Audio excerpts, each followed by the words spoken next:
A very good morning, class. Hope you all are well and safe.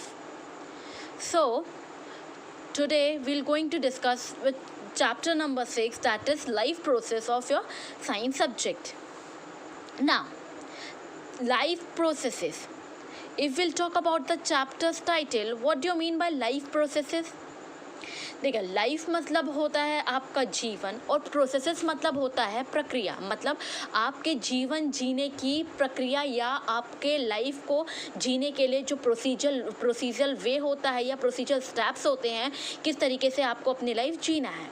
ठीक है. Now if we'll talk about the definition of life processes, the process which maintain body function and necessary for survival are called life processes.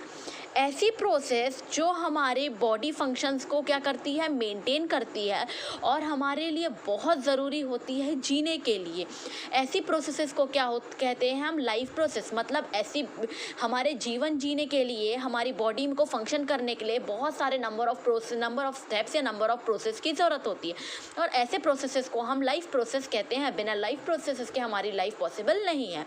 जैसे example कौन कौन से life processes हमारी life में takes place होते हैं. फर्स्ट होता है आपका न्यूट्रिशन, सेकेंड होता है रेस्पिरेशन, थर्ड हुआ आपका ट्रांसपोर्टेशन और फोर्थ होता है excretion. Now one by one will be going to see in detail. First होता है आपका न्यूट्रिशन. अब न्यूट्रिशन की बात की जाए तो the process of taking nutrients from food is called nutrition. Nutrition आपका होता है, अगर आप न्यूट्रिशन को देखें तो न्यूट्रिशन को हम हिंदी में कहते हैं पोषण. अब ऐसा न्यूट्रिशन क्या होता है, ऐसा प्रोसेस जो हम कोई भी हमारा जो फूड होता है, हम जो खाना खाते हैं उसमें से न्यूट्रिएंट्स लेना. अब हम न्यूट्रिएंट्स उस फूड में से कैसे लेते हैं, जैसे आपके कार्बोहाइड्रेट्स हो गए, आपके फैट्स हो गए, प्रोटीन्स हो गए, वाटर हो गए, विटामिन्स हो गए, मिनरल्स और एक्सेट्रा. अब देखिए, जैसे हमारा न्यूट्रिशन अगर हमने नॉर्मली हम अगर मॉर्निंग में हम क्या अगर हम ब्रेकफास्ट करते हैं, इसलिए बोला जाता है आप ब्रेकफास्ट में हेल्थी डाइट लीजिए, जैसे स्प्राउट्स लीजिए, अंकुरित चीज़ें लीजिए, आप ड्राई फ्रूट्स लीजिए. ऐसे अगर हम दिन भर देखा जाए तो हम ब्रेकफास्ट में कुछ और लेते हैं, लंच में कुछ और लेते हैं, डिनर में कुछ और लेते हैं नॉर्मली. अब जैसे है हमारी जो हेल्दी डाइट्स होती हैं, ऐसे कुछ ऐसी चीज़ें होती हैं, जैसे आपको बोला जाता है मिल्क आप लीजिए, तो क्या होता है जो आपका मिल्क होता है उसमें number of rich protein fats होता है. वहीं आप अगर एग की बात की जाए, मिल्क की बात की जाए, मीट की भी बात की जाए, तो आपको इसमें से फैट्स, प्रोटीन्स, आपके विटामिन सब कुछ मिलते हैं. ठीक है. सबसे दाल पल्सेस बोला जाता है, डॉक्टर रिकमेंड करते हैं आप हाईलाइट दाल लीजिए, पल्सेस लीजिए. तो ये सारे चीज़ें जैसे हम ये सब खाना इसीलिए खाते हैं कि जो हम इन अपने खानों में से क्या करें, न्यूट्रिएंट्स ले सकें, जैसे हम उसमें से फैट प्रॉपर गेन अप कर सकें, प्रोटीन्स, मिनरल्स, ये कार्बोहाइड्रेट्स. इसीलिए हम ये सारे क्या हो जाएगा, रिच फाइबर्स फूड खाते हैं, जिससे हमारी बॉडी को क्या मिले, न्यूट्रिएंट्स मिले और हमारी बॉडी क्या प्रॉपरली ग्रोन अप हो. अब इसके बाद मोड्स ऑफ न्यूट्रिशन से कितने मोड्स होते हैं, नॉर्मली न्यूट्रिशन के हमारे 2 मोड्स होते हैं. एक होता है ऑटोट्रॉपिक न्यूट्रिशन और एक दूसरा होता है हमारा हीटरोट्रॉपिक न्यूट्रिशन. अब वन बाय वन हम देखेंगे ऑटोट्रॉपिक मतलब क्या होता है और हीटरोट्रॉपिक मतलब क्या होता है. अब देखिए, ऑटोट्रॉपिक 2 पार्ट्स में डिवाइड हुआ है, ऑटो और ट्रॉपिक. ऑटो मतलब होता है स्वयं, मतलब खुद से. तो जो ऑटोट्रॉपिक न्यूट्रिशन होता है, नॉर्मली ऑटोट्रॉपिक मतलब आपको खुद किया गया काम या आप अपना काम खुद करते हैं. तो जो ऑटोट्रॉपिक न्यूट्रिशन नॉर्मली क्या होता है, प्लांट्स के द्वारा किया जाता है, नॉर्मली प्लांट्स करते हैं खुद से. अब जैसे अगर इसकी बात की जाए हीटरोट्रॉपिक जो होते हैं, ये भी 2 पार्ट से मिलकर बना है, हीट्रो और ट्रॉपिक. हीट्रो मतलब क्या होता है, जैसे कि किसी दूसरे के ऊपर डिपेंडेंट होना है, मतलब या अपना खाना हो गया या अपने सारे काम हो गए किसी दूसरे लोगों के ऊपर या किसी दूसरे लिविंग ऑर्गेनिजम्स के ऊपर डिपेंडेंट होना. अब दिस ऑटोट्रॉपिक को हम डिटेल में देखेंगे ऑटोट्रॉपिक क्या होता है. So now, autotrophic nutrition, it is a process in which organisms produce their food from simple inorganic material, water, CO2 in the presence of sunlight. अब देखिए ऑटोट्रॉपिक न्यूट्रिशन में अगर ऑटोट्रॉपिक न्यूट्रिशन बोली जाए तो ऑटोट्रॉपिक न्यूट्रिशन मतलब खुद के द्वारा बनाया हुआ खाना या खुद के द्वारा किया हुआ काम. तो ये ऐसी प्रोसेस होती है जिसमें जो ऑर्गेनिजम्स हैं अपना खाना खुद प्रोड्यूस करते हैं सिंपल इनऑर्गेनिक मटेरियल से जो क्या क्या होता है हमारे वाटर और CO2 की हेल्प से सन, और उसमें क्या होना, इसमें मेजर फैक्टर क्या होता है, सनलाइट होना बहुत ज़रूरी होता है। फॉर एग्जाम्पल प्लांट्स की आपने प्रोसेस सुनी होगी, फोटोसिंथेसिस। जो ऑटोट्रॉपिक न्यूट्रिशन है मेनली क्या आता है, इसमें क्या आता है, मेनली फोटोसिंथेसिस आता है। मतलब ये जो ऑटोट्रॉपिक न्यूट्रिशन है इसमें प्लांट्स अपना खाना किसके थ्रू बनाते हैं, फोटोसिंथेसिस के थ्रू बनाते हैं ना। अब इस फोटोसिंथेसिस के थ्रू हम बचपन से हमेशा हमने सुना है फोटोसिंथेसिस, बट बता दिया जाता है कि प्लांट्स अपना खाना खुद बनाते हैं, पत्तियों में प्लांट्स का खाना बनता है और उसमें सनलाइट की हेल्प। बट अगर ऐसी चीज़ें देखी जाएं तो इसका भी एक क्या होता है, इसका एक स्टेप होता है, इसके नंबर ऑफ स्टेप्स होते हैं, नंबर ऑफ प्रोसेस होते हैं, तब जाके ये फोटोसिंथेसिस स्टेप आपकी पूरी होती है। जैसे green plants make their own food sugar with the help of simple inorganic raw materials like carbon dioxide and water in the presence of sunlight and chlorophyll is called photosynthesis। अब देखिए, जैसे अब अगर आपकी बात की जाए क्लोरोफिल, अब यहाँ पे एक नया टर्म आपको सुनाई दे रहा होगा, क्लोरोफिल अगर देखा जाए तो देखो, जो हमारे प्लांट्स होते हैं वो ग्रीन कलर की इनमें लीव्स होती है। अब जो प्लांट्स हमारे ग्रीन कलर की जो लीव्स होती हैं उनमें वो ग्रीन कलर की क्यों होती हैं, क्योंकि उसमें एक ग्रीन कलर का पिगमेंट पाया जाता है जो क्या करता है, जो इसको कहते हैं हम क्लोरोफिल। अब जो एक नॉर्मली क्लोरोफिल है जो वो क्या करता है, जो अपने मतलब क्लोरोफिल का जो पिगमेंट क्लोरोफिल होता है वो क्या करता है, सनलाइट को एब्जॉर्ब करता है, अपनी पत्तियों में ट्रैप करके रखता है। और जो उसके बाद जो आपका कार्बन डाइऑक्साइड और वाटर है, मतलब कार्बन डाइऑक्साइड और वाटर है, ये इसकी क्या होती है, इसकी प्रेजेंस, ये प्रेजेंट होते हैं। देखो, वाटर तो आपको मिल जाता है किसमें, अगर हम पेड़ों को पानी देते हैं तो उससे आप उसका वाटर की कमी जो होती है पूरी हो जाती है। कार्बन डाइऑक्साइड आपको कैसे, गैस एटमॉस्फेयर से मिल जाती है, ठीक है। तो जो क्या बोलते हैं प्रोसेस होती है फोटोसिंथेसिस की, वो क्या होती है, कार्बन डाइऑक्साइड हो गया, आपका वाटर हो गया, मतलब H2O, किसकी प्रेजेंस में, क्लोरोफिल और सनलाइट की प्रेजेंस से। इसके बाद जो आपके कार्बन डाइऑक्साइड के मॉलिक्यूल्स हैं और वाटर के मॉलिक्यूल्स हैं वो अपना खाना मतलब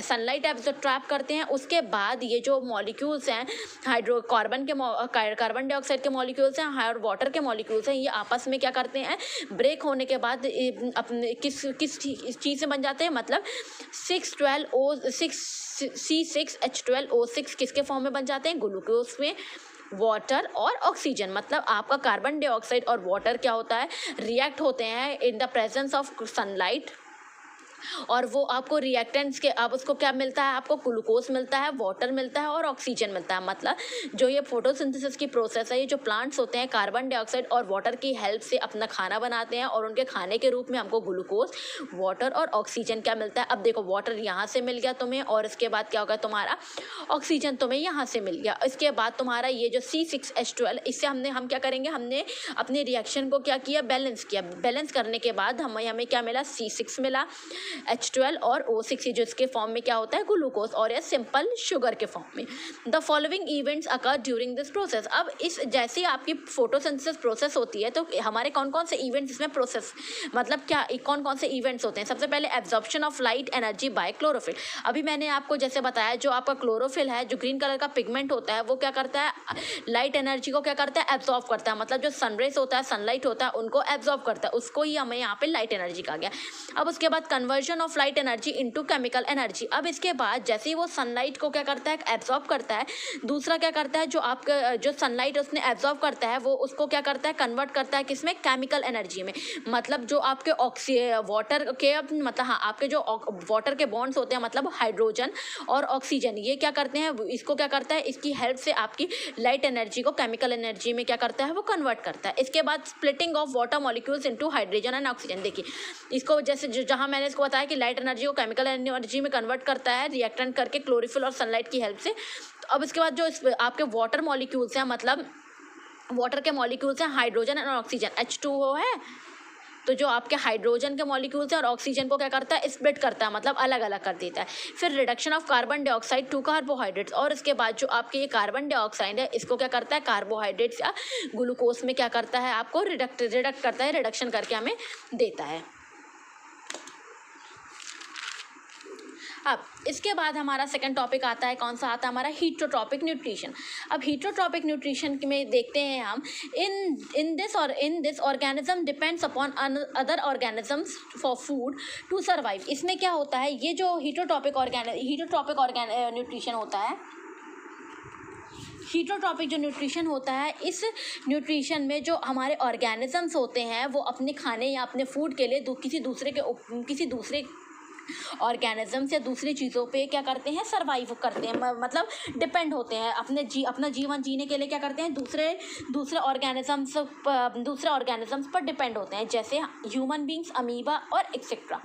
अब देखो, अमीबा तो आपने देखा होगा, एक ये फिंगर लाइक प्रोजेक्शंस का होता है, मतलब अमीबा को देखा जाए तो अमीबा का शेप क्या होता है, इस प्रकार का शेप होता है अमीबा का, है ना। ये एक प्रकार, ये माइक्रो ऑर्गेनिजम्स, उसके बीच में क्या होता है, न्यूक्लियस होता है, और इसके फिंगर लाइक प्रोजेक्शंस होते हैं। ये क्या होता है, बिल्कुल पानी की तरह का होता है, और कब ये किसी मतलब इसको डिफाइन करना मतलब थोड़ा सा डिफिकल्ट होता है, क्योंकि ये ज़्यादातर पानी में रहता है, और ये क्या होती है, इसकी फिंगर लाइक प्रोजेक्शंस होती है, और जब ये चलता है तो इसके जो ये ऐसे विली टाइप के शेप्स होते हैं, फिंगर लाइक के शेप्स होते हैं, क्या होते हैं, आगे चल के अपना आकार बदलता जाता है, ठीक है।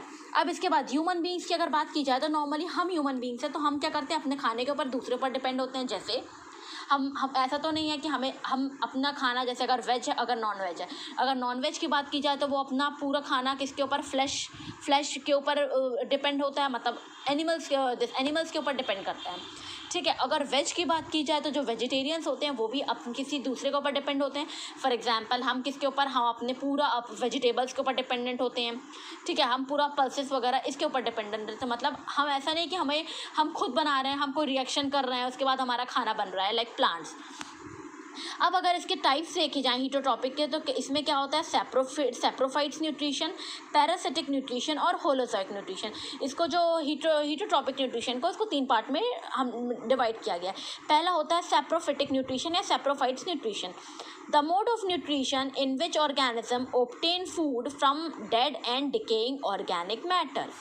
अब देखिए, सैप्रोफिटिक न्यूट्रिशन की बात की जाए तो ये एक ऐसा मोड ऑफ न्यूट्रिशन है जिसमें जो ऑर्गेनिजम्स होते हैं अपना खाना कहाँ से ऑब्टेन करते हैं, या अपना खाना कहाँ से मिलता है उनको, जो डेड और डिकेइंग मतलब मरे हुए या सड़े हुए जो जानवर होते हैं उसमें से ये अपना खाना क्या करते हैं, अपना खाना लेते हैं, या उसके ऊपर डिपेंड होते हैं। जो मरे हुए जानवर होते हैं, मरे हुए जीव जंतु होते हैं, उनके ऊपर डिपेंड होते हैं, कौन से, ये वाले हमारे सैप्रोफिटिक न्यूट्रिशन, उनको खाना वहाँ से मिलता है। जैसे हमारे एग्जाम्पल बैक्टीरिया हो गए और गायब गए। अब जैसे जो भी कोई मरा हुई चीज़ें होगी उसमें आप देखोगे वो सड़ती जल्दी है, और वो सड़ने का कारण क्या होता है, उसमें नंबर ऑफ बैक्टीरिया और फंगाइस क्या हो जाते हैं, फंगा उसमें क्या हो जाते हैं, पैदा हो जाते हैं, और वो डेड और डिकेइंग उस डेड मैटर से अपना खाना निकालते हैं, या उसको क्या करते हैं, वो खाते हैं। अब दूसरा मोड ऑफ न्यूट्रिशन है आपका पैरासिटिक न्यूट्रिशन। अब पैरासिटिक न्यूट्रिशन की बात की जाए तो पैरासिटिक न्यूट्रिशन में बोलता है the mode of nutrition in which organism obtain food from another organisms without killing them. For example, mosquito और tapeworm। देखो एग्जाम्पल्स आपको ज़्यादा क्लियर हो गया होगा। अब जो पैरासिटिक न्यूट्रिशन होते हैं ये भी दूसरे ऑर्गेनिज्म पर डिपेंड होते हैं, पर इनका जो मोड ऑफ न्यूट्रिशन होता है वो क्या होता है, ये किसी दूसरे ऑर्गेनिज्म को मारते नहीं है, मतलब ये बिना मारे उससे क्या करते हैं, अपना खाना या अपना फूड क्या कर लेते हैं, ऑब्टेन कर लेते हैं। जैसे मॉस्किटो और टेपवर्म। अब देखो, मॉस्किटो की बात की जाती है तो मॉस्किटो हम नॉर्मल ह्यूमन बींग्स की बॉडी में या किसी ऑर्गेनिजम्स या किसी एनिमल्स की बॉडी में जब बैठता है तो जब हम अगर देख नहीं पा रहे हैं हमने कहीं देखा नहीं, वो हमारे अगर देखा जाए हमारे बैक में बैठा है तो वो क्या करेगा, वो हमारी बॉडी से खून को सक कर लेगा और उड़ जाता है, ठीक है। मतलब उसने अपना मोड ऑफ न्यूट्रिशन, अपना खाना मतलब हमारी बॉडी से खून ले लिया जो उसका खाना रहता है, और वो बिना कुछ करे हमें कुछ हार्म पहुंचाए उड़ गया। सेम कंडीशन टेपवर्म के साथ होती है। टेपवर्म होता है आपके, तो क्या करते हैं, ये भी हमारी बॉडी से या जो नॉर्मली किसी भी बॉडी से क्या करते हैं, खून सक कर लेते हैं, ठीक है। तो ये जो पैरासिटिक न्यूट्रिशन है वो ये इनका मोड ऑफ न्यूट्रिशन ऐसा होता है कि जो अपने दूसरे ऑर्गेनिज्म से अपना खाना ऑब्टेन कर लेते हैं विथआउट किलिंग देम। अब इसके बाद आता है होलोजोइक न्यूट्रिशन। अब होलोजोइक न्यूट्रिशन में क्या होता है, the mode of nutrition that involves ingestion, digestion and assimilation of liquid और solid in organic material. Example animals और ह्यूमन। अब देखिए होलोसेक न्यूट्रिशन में क्या होता है, जो ऐसा मोड ऑफ न्यूट्रिशन जो इन्वॉल्व करता है ingestion, digestion and assimilation of liquid और सॉलिड इनऑर्गेनिक मटेरियल। अब देखिए आगे आपको इंजेशन, डाइजेशन, एसिमिलेशन की सारी कहानी आपको आगे बताऊंगी मैं, पर इससे पहले इस मोड ऑफ न्यूट्रिशन में देखिए, जैसे अगर ह्यूमन बींग्स का हम एग्जांपल लेते हैं, जो ह्यूमन बींग्स क्या करते हैं, अब जैसे अगर हम खाना खाते हैं तो हम इंजेशन मतलब हमने उसको माउथ से इंजेस्ट किया, मतलब उसको चबाया, चबाने के बाद उस सारी प्रोसेस को इंजेशन कहते हैं। इंजेशन के बाद हमारा फूड अंदर गया, अब वो अंदर जाने वाला फूड क्या हमारा डाइजेशन के लिए तैयार हो गया, तो इंजेशन के बाद वो डाइजेशन वाला प्रोसेस। इसके बाद एब्जॉर्प्शन ऑफ फूड, मतलब आपके एब्जॉर्ब करते हैं हम फूड को, मतलब उसमें से जो न्यूट्रिएंट्स रहते हैं उस फूड में से, जो हमारे इंपॉर्टेंट चीज़ें तो हमारी बॉडी क्या कर लेती है, उसको एब्जॉर्ब कर लेती है। इसके बाद क्या होता है, एसिमिलेशन होता है, एसिमिलेशन ऑफ लिक्विड, ठीक है, एसिमिलेट करती है हमारी बॉडी। इसके बाद क्या करती है, जो हमारे इनऑर्गेनिक सब्सटेंस होता है या जो हमारा वेस्ट होता है उससे बॉडी के थ्रू क्या हो जाता है, बाहर निकल जाता है। तो ये जो आपका होलोसेक न्यूट्रिशन है, इसमें नॉर्मली हमारे एनिमल्स आते हैं या और ह्यूमंस आते हैं। अब देखिए इसके बाद इसके बाद होता है आपका न्यूट्रिशन इन एनिमल्स। अब न्यूट्रिशन इन एनिमल्स की बात की जाती है तो some animals feed on plants, सब on animals and some other eat both plants and animals. अब न्यूट्रिशन, अगर जो अभी हमने न्यूट्रिशन इन प्लांट्स देखा था, प्लांट्स के बाद अब हम न्यूट्रिशन इन एनिमल्स देखते हैं। प्लांट्स तो फोटोसिंथेसिस के थ्रू करते हैं, सैप्रोफिटिक न्यूट्रिशन के थ्रू करते हैं। अब एनिमल्स की बात की जाए तो एनिमल्स में क्या हो जाएगा, कुछ एनिमल्स ऐसे होते हैं जो प्लांट पे डिपेंड होते हैं, कुछ किस पे डिपेंड होते हैं, कुछ प्लांट्स में डिपेंड होते हैं, कुछ एनिमल्स में डिपेंड होते हैं और कुछ बोथ प्लांट्स और एनिमल्स में डिपेंड होते हैं। जैसे हर्बीवरस जो प्लांट हमारे एनिमल्स होते हैं वो किस में डिपेंड होते हैं, प्लांट्स में डिपेंड होते हैं अपने खाने के लिए। फॉर एग्जांपल काऊ हो गया, गोट हो गया, आपका शीप और हॉर्स। वहीं अगर कार्निवोरस की बात की जाए तो कार्निवोरस जो होते हैं वो आपके क्या होते हैं, फ्लैश ईटर्स होते हैं। फ्लैश ईटर और they feed on other animals and do not eat plants. मतलब कार्निवोरस पूरे फ्लैश ईटिंग एनिमल्स होते हैं, ये प्लांट्स में नहीं दूसरे एनिमल्स में डिपेंड होते हैं। फॉर एग्जाम्पल आपका टाइगर हो गया, लायन हो गया आपका और फ्रॉग हो गया। अब ओमनिवोरस की बात की जाए तो ये दोनों खाते हैं, आपका प्लांट्स भी खाते हैं और एनिमल्स भी खाते हैं। ईट बोथ प्लांट्स एंड एनिमल्स, मतलब ये आपका प्लांट्स पे भी डिपेंड होते हैं और एनिमल्स में भी। फॉर एग्जांपल ह्यूमन बींग्स, सबसे बड़ा इसका एग्जांपल ह्यूमन बींग्स, मतलब हम, जैसे हम प्लांट्स मतलब वेजिटेबल्स में भी डिपेंड होते हैं और फ्लैश ईटिंग एनिमल्स पे भी डिपेंड होते हैं। अब steps in the process of holozoic nutrition. अब मैंने बताया था जो आपका होलोसेक न्यूट्रिशन है इसमें जो डिफरेंट टाइप्स ऑफ स्टेप्स आते हैं उसके, हम उसको वन वन देखेंगे। अब देखो इंजेशन क्या होता है, ingestion is defined as the process of taking food into the body. अब देखो नॉर्मली हमारी इंजेस्ट, हम किसी भी चीज़ को इंजेस्ट करते हैं, जो इंजेशन होता है हम जैसे ही अपना फूड अपनी माउथ बकल कैविटी से अंदर लेते हैं तो उस प्रोसेस को क्या करते हैं, हम इंजेशन कहते हैं। जैसे हम जो इंसेक्ट्स होते हैं अपने माउथ पार्ट से लेते हैं, जो नॉर्मल ह्यूमन बींग्स होते हैं वो बकल कैविटी या माउथ से अपना लेते हैं, जो एलिफेंट्स होते हैं वो क्या करते हैं, अपना खाना ट्रंक की हेल्प से लेते हैं। तो जो खाने लेने की प्रोसेस होती है हम उसे क्या करते हैं, इंजेशन कहते हैं। वहीं दूसरा स्टेप आपका आता है डाइजेशन।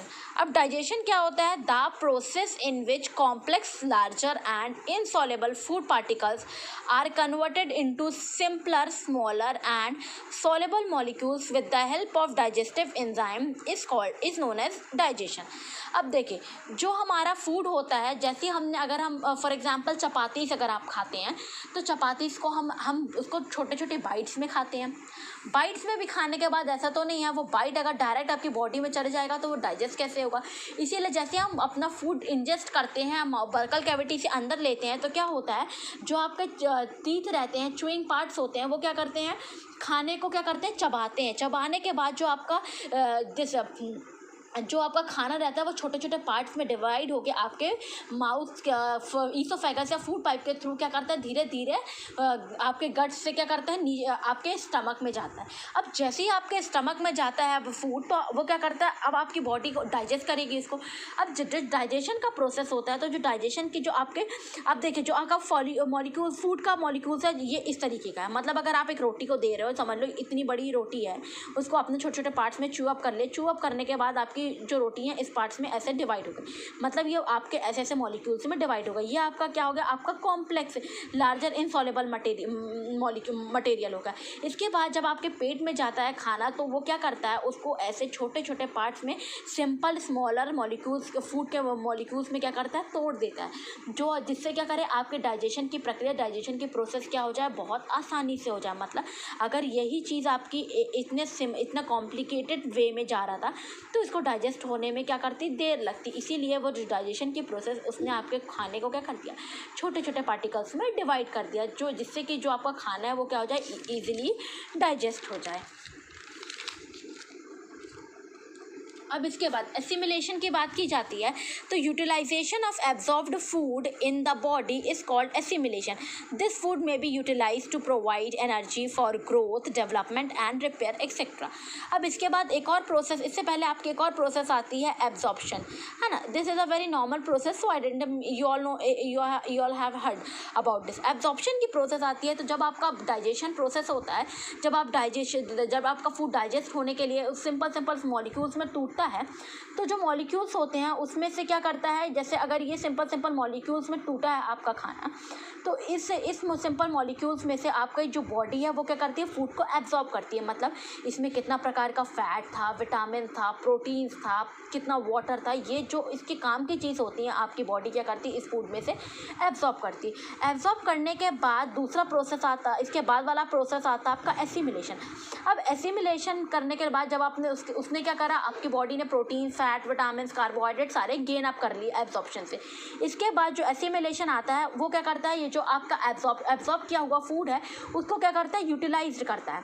यूटिलाइज करना मतलब उसको क्या करता है, उसको जहाँ ज़रूरत आती है, ज़रूरत महसूस होती है तो वो क्या करता है, उसको वो पूरे बॉडी को क्या करता है, डिस्ट्रीब्यूट करता है।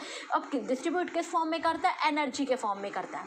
ठीक है, जैसे अब आपको ग्रोथ के, आपकी बॉडी को ग्रोथ के लिए एनर्जी चाहिए, किसके लिए, ग्रोथ के लिए, डेवलपमेंट के लिए, आपके जो टिश्यूज़ हैं उनको रिपेयर करने के लिए। फॉर एग्जांपल आपको कहीं कट लगता है, कहीं कुछ होता है, तो ये जो सारे एसिमिलेशन प्रोसेस होता है वो आपकी बॉडी को क्या करता है, यूटिलाइज करता है। मतलब एनर्जी क्या करता है, यूटिलाइज करता है। अब हमें बोलने के लिए ज़्यादा एनर्जी करे तो जो हमारा एसिमिलेशन प्रोसेस है वो हमें एनर्जी प्रोवाइड करेगा। अब इसके बाद सबसे लास्ट प्रोसेस आता है इसका इजेशन। इजेशन में क्या होता है आपका, the undigested part of the food is remove from the body. अब देखिए एसिमिलेशन, आपका फूड ने यूटिलाइज, आपका एब्जॉर्ब फूड यूटिलाइज हो गया। इसके बाद लास्ट पार्ट आता है आपका इजेशन। इजेशन क्या होता है, जो आपका अनडाइजेस्टेड पार्ट होता है, मतलब जो हमारे फूड पार्टिकल्स होते हैं उसमें से कुछ ऐसा पार्ट होता है जो डाइजेस्ट हो जाता है, कुछ ऐसा पार्ट होता है जो अनडाइजेस्ट होता है। अनडाइजेस्टेबल होता है मतलब कॉन्क्रीट टाइप का पार्ट होता है, जो ऐसा क्या होता है, जो आपकी बॉडी डाइजेस्ट नहीं कर पा रही। तो जो ऐसा अनडाइजेस्टेड पार्ट होता है वो हमारा रिमूव हो जाता है कहाँ से, ह्यूमन एक्सक्रीटा, मतलब हमारे एनस के थ्रू ह्यूमन एक्सक्रीटा, मतलब जो गंदगी होती है हमारे बॉडी की, वो क्या होता है, वो वेस्ट मटेरियल के रूप में क्या हो जाता है, हमारी बॉडी से बाहर हो जाता है।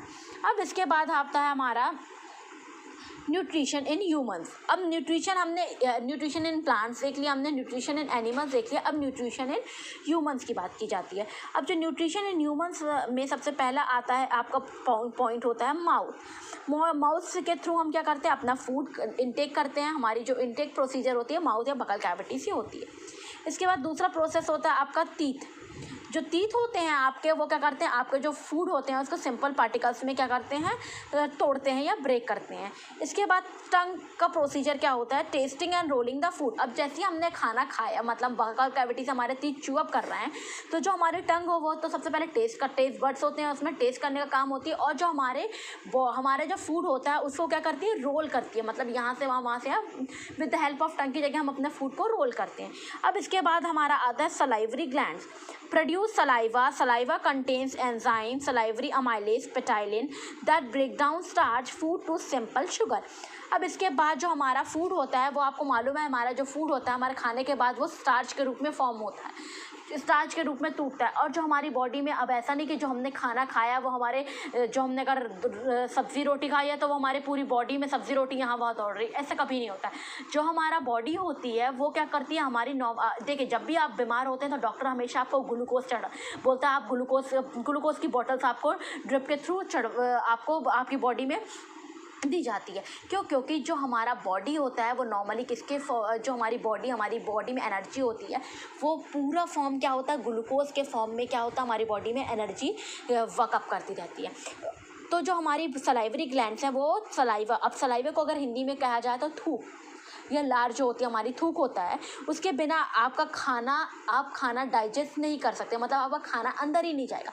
जो हमारा खाना होता है वो थूक के साथ क्या होता है, मिक्सअप होने के बाद वो क्या करता है, जो हमारा फूड है उसको किस सिंपल मॉलिक्यूल में तोड़ता है, जो क्या कहलाता है, जो हमारा फूड है उसको स्टार्च के रूप में तोड़ता है। और जो हमारा सलाइवा है वो एक एंजाइम कंटेन करता है, या उसको एक एंजाइम कंसिस्ट करता है जिसको हम कहते हैं सलाइवरी अमाइलेज या पेटाइलिन, जो ब्रेक करता है ये जो एंजाइम है ये ब्रेक करता है हमारे फूड को किसमें, स्टार्च के रूप में, और जो कि सिंपल शुगर के फॉर्म में क्या करता है, उसको तोड़ता है।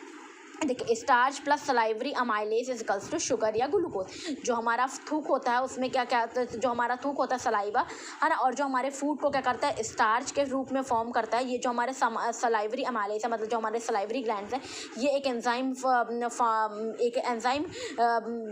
मतलब इसमें से एक एंजाइम निकलता है जो क्या कहलाता है हमारा, इसको हम बोलते हैं सलाइवरी अमाइलेज। ये दोनों मिक्सअप होके क्या बनाते हैं, हमारे जो फूड है उसको सिंपल ग्लूकोज के फॉर्म में या शुगर के फॉर्म में क्या करते हैं, वो शुगर के फॉर्म में क्या करते हैं, इसको हमारी बॉडी को शुगर के फॉर्म में, ग्लूकोज के फॉर्म में भेज